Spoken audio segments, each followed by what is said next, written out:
There are some really great double meanings in a lot of the names that we run into in the Old Testament. Hi everyone, this is R.A. Sweeney. Welcome to Wordplay in the Word. I have said many times in my life that I feel like the names in the Bible have some of the best meaning, and we never translate them, which is so sad to me because when you start looking at the meanings of names, it's just great.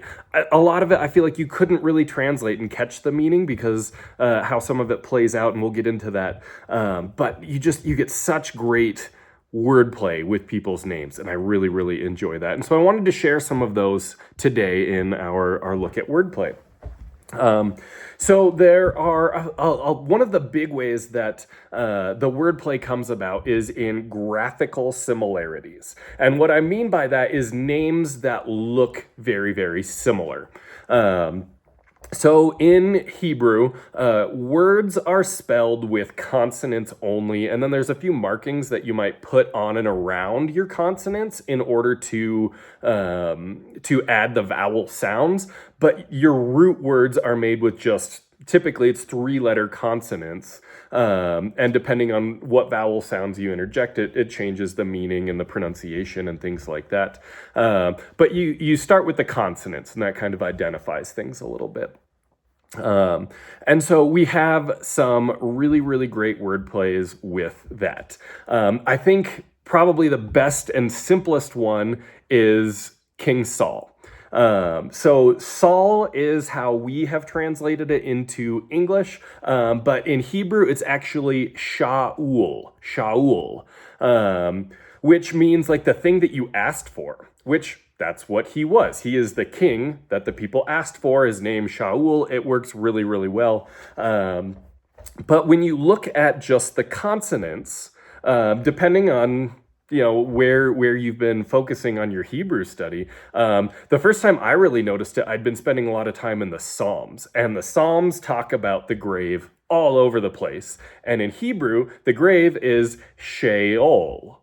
And when you look at Sheol, it is the exact same consonants as Saul. So the first time I came to Saul, I was like, the grave, oh no, this says Saul, because Shaul, Sheol, it's just that difference in vowels. It looks identical if you aren't paying attention to the tiny little notes of vowels, and it's meant to, because when you think about Saul, he is the thing that is asked for, and it seems like a good thing, but Saul is the worst, and he leads the people all down all these bad roads. He leads himself and his family into the grave. He's leading Israel towards the grave through bad leadership, and it's just this great depiction of when I see the thing asked for, it's actually the grave.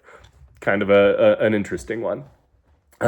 You also see sometimes the letters get jumbled up to mean different things. So Rebecca in Genesis is a great example of this. So the letters that are used, the consonants used to make up the name Rebecca, which is Rivka in Hebrew. Rivka is her name. If you jumble up those letters, you can get the word blessing. So, and she's presented like this miraculous wife for Isaac. The servant of Abraham goes and he prays, and there's Rivka, and it's this awesome scene. And so you're like, oh, okay, well, maybe she's going to be a blessing, and this is going to be really good. But the letters are jumbled, and so it's like a twisted up blessing. But you also, in the order that they sit in, sometimes you can map Hebrew words onto different roots depending on how you're looking at it. And I'm not saying you should. I'm just saying sometimes you can kind of confuse it with I thought it went to this root, but it's actually this root.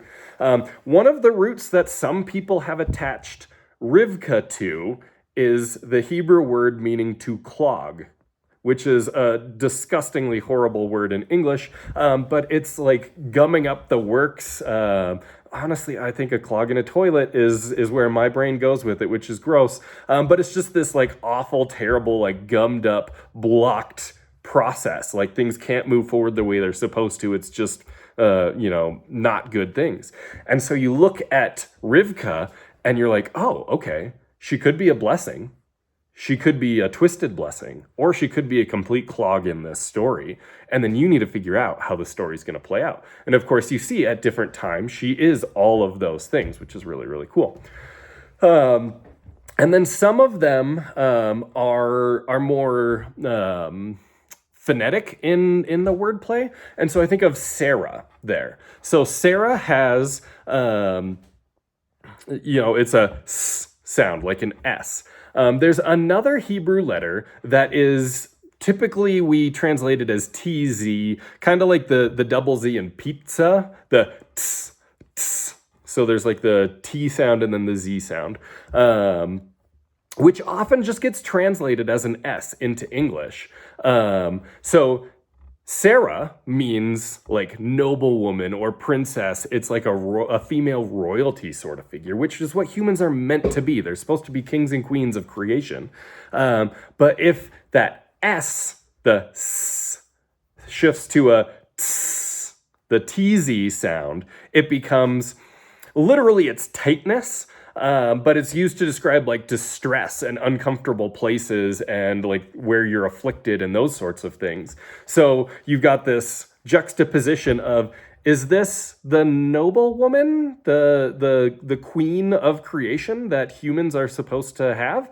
Or is this the distress, the affliction, the oppression? And same sort of deal. You see her fitting both of those categories. And so it just kind of makes a cool interplay between the two. And so I feel like the graphical and the phonetic wordplay in names is just really, really cool. I'm sure we'll revisit some more name wordplay because there's so many great wordplays with names throughout the Bible. But those are just some of them that I wanted to start out with in terms of words that look the same, words that are a little bit jumbled between a couple words, and words that sound very, very similar to each other. So that's what I have for today for Wordplay in the Word. Hope it was a blessing. We'll see you next time. Thanks, everyone.